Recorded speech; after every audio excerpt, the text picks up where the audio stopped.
Lawsuit could tie up jobs for medical workers at Duke, UNC, Raleigh, NC.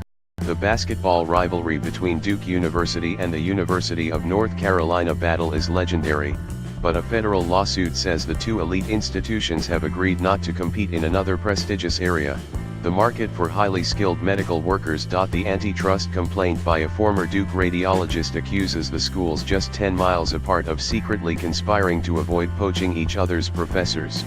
If her lawyers succeed in persuading a judge to make it a class action, thousands of faculty, physicians, nurses and other professionals could be affected. The intended and actual effect of this agreement is to suppress employee compensation, and to impose unlawful restrictions on employee mobility, drive. Danielle Siemens' lawyers wrote. U.S.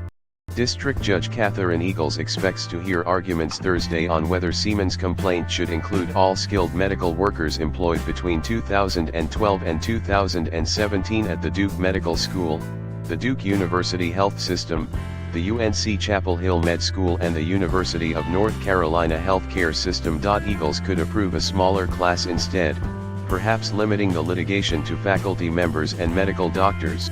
The two medical schools together employ about 3,000 faculty members, the lawsuit said. The judge also is considering a proposed settlement between UNC and Siemens team, which has experience securing major antitrust settlements from powerful companies.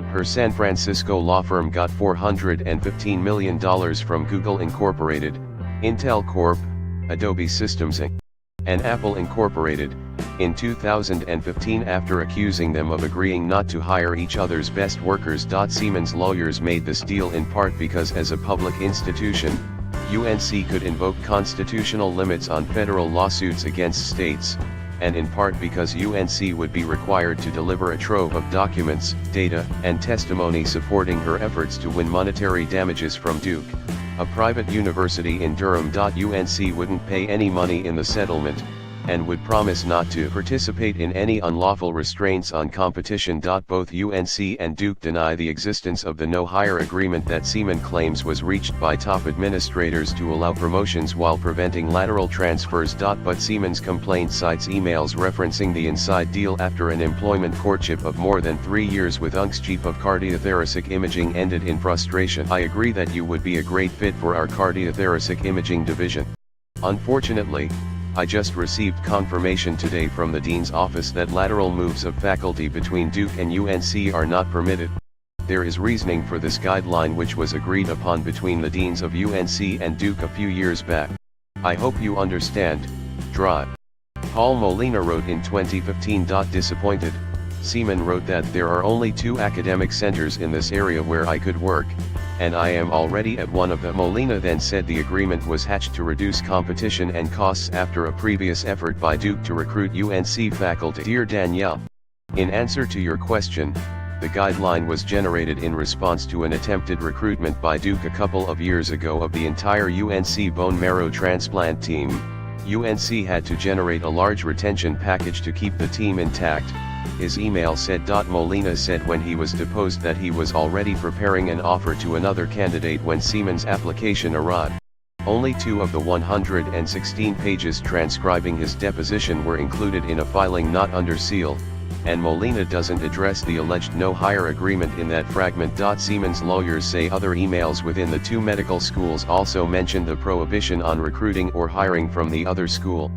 Internal records produced so far amount to more than 220,000 pages of documents and 70 gigabytes of employee data, nearly all of it under seal, they wrote to the court. Siemens' employment at Duke ended in September 2015, 3 months after she filed suit. Neither Duke nor her lawyers would explain why.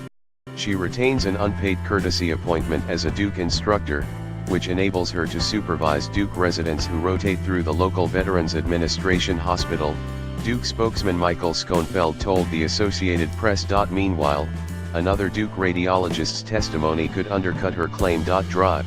Laura Heineman worked and taught at UNC. She transferred to Duke in November 2015, Schoenfeld said. Heineman said in her deposition that Molina never told her about any recruiting restrictions while she was at UNC. She said she thinks Molina invented the idea of a no-hire pact to save face as he turned seamen down. It would be essentially an easier excuse, because it wouldn't be personal for him to essentially blame the hire UPS rather than accepting responsibility and saying he didn't want to hire Danielle, Heinemann testified.